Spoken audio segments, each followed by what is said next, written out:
Hi friends. അപ്പൊ ഇന്ന് ഞാൻ വന്നിട്ടുള്ളത് രസത്തിന്റെ റെസിപ്പി ആയിട്ടാണ്. കുറെ ആൾക്കാർ എന്നോട് പറഞ്ഞു ഞാൻ രസം ഉണ്ടാക്കുന്നത് ശരിയാവുന്നില്ല, ഒന്ന് ഹെൽപ്പ് ചെയ്യാമോ എന്നൊക്കെ ചോദിക്കാറുണ്ട്. റീസെന്റ് ആയിട്ട് എന്റെ ഒരു ബെസ്റ്റ് ഫ്രണ്ടാണ്, ഒരു കസിൻ ഫ്രണ്ടാണ് എന്നോട് അങ്ങനെ ചോദിച്ചിട്ടുണ്ടായിരുന്നത്. അപ്പൊ ഞാനത് ഇത് പറഞ്ഞു കൊടുത്തപ്പം അവൾ ഉണ്ടാക്കി നോക്കിയിട്ട് നല്ല അടിപൊളിയായിട്ടുണ്ട്.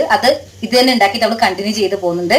നമുക്ക് പനിയോ ജലദോഷമോ ഒക്കെ വന്ന് വയ്യാതൊക്കെ കിടക്കുകയാണെങ്കിൽ നമുക്ക് ഈ രസം ഉണ്ടാക്കി കഴിച്ചാൽ നല്ല അടിപൊളി ടേസ്റ്റ് ആണ്. അപ്പൊ നമുക്ക് വേഗം തന്നെ അതെങ്ങനെ ഉണ്ടാക്കുന്നതെന്ന് കണ്ടിട്ട് വരാം.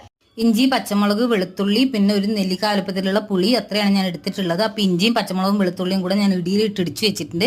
ആ നെല്ലിക്ക വലുപ്പത്തിലുള്ള പുളിയുടെ ഇരട്ടി വെള്ളവും ചേർത്ത് തക്കാളിയും വെള്ളം ഒഴിച്ചിട്ട് നല്ലതായിട്ട് വേവിക്കാൻ വെച്ചു.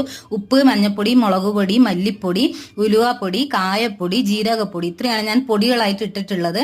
അത് നിങ്ങൾക്ക് ഇഷ്ടത്തിനനുസരിച്ച് ഇടാം. കുരുമുളക് പൊടി നന്നായിട്ട് ഇട്ടാൽ അത്രയും ടേസ്റ്റ് ആയിരിക്കും. പിന്നെ കടുക് വറക്കുമ്പോൾ കുറച്ച് നല്ല ജീരകം ഇട്ടിട്ട് അവസാനം മല്ലിയിലയും കൂടി ഇട്ട് കഴിഞ്ഞാൽ നമ്മുടെ അടിപൊളി രസം റെഡിയായി. Thank you.